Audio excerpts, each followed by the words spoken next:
अब हम करते हैं क्वेश्चन नंबर 23। देखो, ज़्यादा डीप में नहीं जाना है, हमारा बस क्वेश्चन होना चाहिए। ठीक है, तो ये एक सेकेंड,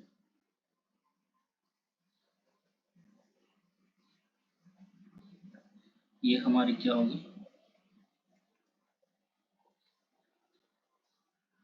एक्स एक्सिस होगी, ये वाई एक्सिस है। ठीक है, जो यहाँ पर है 1 2 3 4 5 6, तो ये 1 2 3 4 5 6।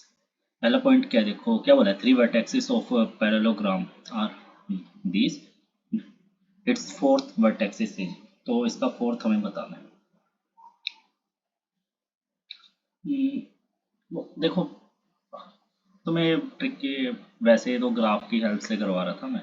वैसे देखो, जो भी होता है ना पैरेललोग्राम होता है,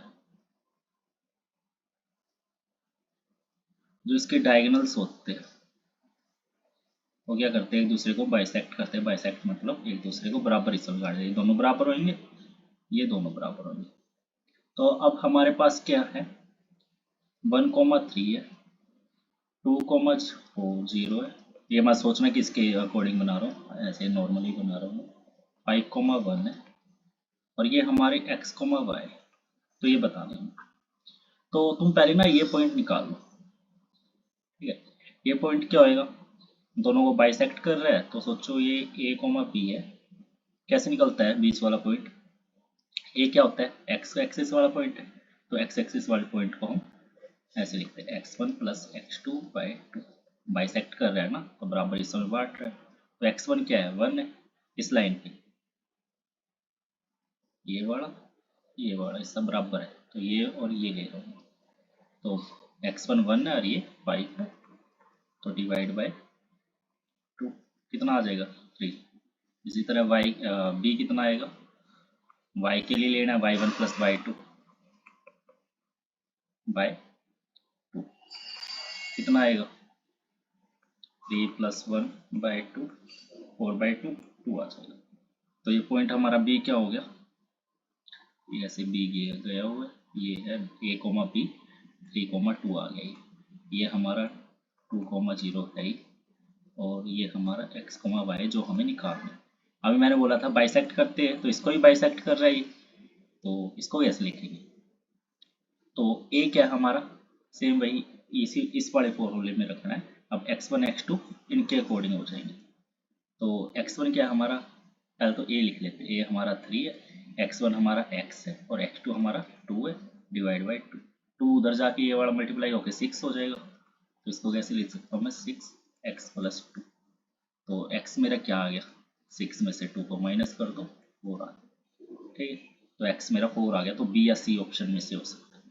अब मैं y और निकाल लेता हूँ, y के लिए मैं ये वाला फॉर्मूला यूज करूंगा, तो b क्या आया था हमारा, 2 आया था, और वहाँ y1 y2 क्या होगा, y1 ये है और y2 ये 0 है, तो y1 मेरा y है और y2 मेरा 0 है, डिवाइड बाई 2, 2 उधर जाके मल्टीप्लाई हो जाएगा, तो y मेरा 4 आ जाएगा। तो x और y मेरे दोनों 4 है, तो आंसर दिया आएगा।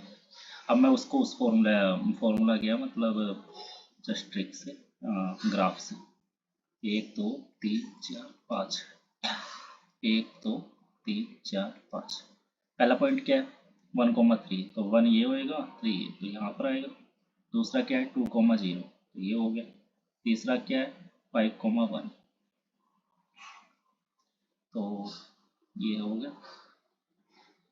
अब हमारा पैरेललोग्राम बनाना, अपोजिट साइड इक्वल होती है, तो देखो ये 1 पॉइंट इधर गया है, तो इसको कैसे, ऐसे जाएगा इसके अपोजिट वाली साइड, और ये अपोजिट वाली साइड ऐसे जाएगी। तो ये 1 पॉइंट इधर गया है, तो ये भी इधर आएगा, तो ये क्या हो जाएगा, x की वैल्यू 1 1 2 3 4 4 पे आएगी। इसी तरह अगर ये यहाँ से यहाँ पहुँचने में 1 पॉइंट ऊपर जा रहा है, तो यहाँ से यहाँ पहुँचने में 1 पॉइंट ऊपर जाएगा, तो ये 3 था, तो ये 4 तक जाएगा, 4,4 आ गया। तो इसका आंसर क्या है, 4,4। अब हम क्वेश्चन नंबर हमारा 25 करते हैं। 25 में लिख लेते क्वेश्चन कौन सा, हाँ 25। क्या बोला है, यदि एक व्यक्ति अपना ठेला 720 में बेचे तो उसे 25 की हानि होती है। क्या कर रहे हैं, 100 रुपये 100% हमारा क्रय मूल्य मान लेते हैं, मतलब कॉस्ट प्राइस मान लेते हैं। तो 720 में बेची तो 25 की हानि होती है, 25%, इसको 100%, तो कितना हानि होने पे मतलब 75% में बेच रहा है सेलिंग प्राइस उसका। तो 75 में बेचने पे कितना हो रहा है उसको, 720 रुपये है, 75% की जगह 720 है, तो 1% कितना हो जाएगा, 75। अब क्या बोला उसने, यदि उसे वह 25% लाभ पे बेचता तो विक्रय मूल्य क्या होगा, ठीक है। तो 25% लाभ पर बेच रहा है,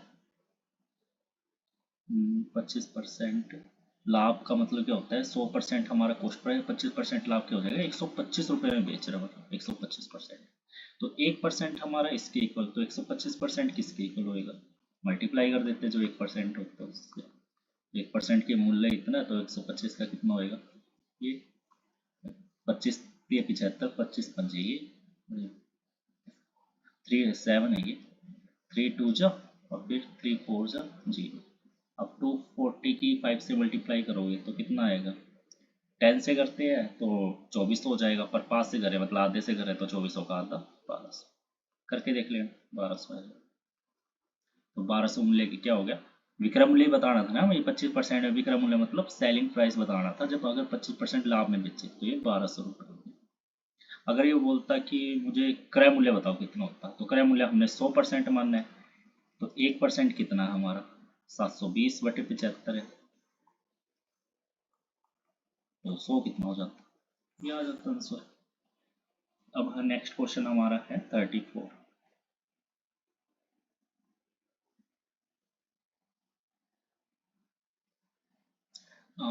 द्विघात समीकरण का विभेदक क्या होता है, डिस्क्रिमिनेंट क्या होता है ये बताना है। तो डिस्क्रिमिनेंट का फॉर्मूला होता है √b² - 4ac, होता है ना formula, -b + -√b² - 4ac upon में 2a।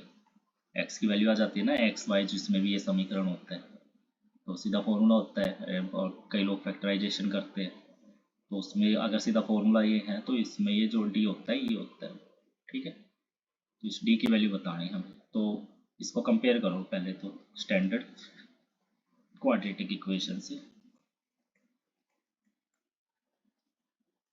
तो ए कितना है, 2 है, बी कितना है, -6 है, सी कितना है, -3 है। तो डी की वैल्यू जो भी है उसमें रखते हैं, बी का स्क्वायर मतलब -6 का स्क्वायर, ये ना फॉर्मूला हमारा, इसमें रख रहे। और फिर क्या है, -4ac, -4, ए कितना है 2 है, सी कितना है -3 है। तो -6 का square, -6 into 6, -6 into -6 36, minus minus plus, 4 2 जा 8, 8 3 जा 24, total sign minus minus plus, दोनों को ऐड करो 60, 160 इसका आंसर है।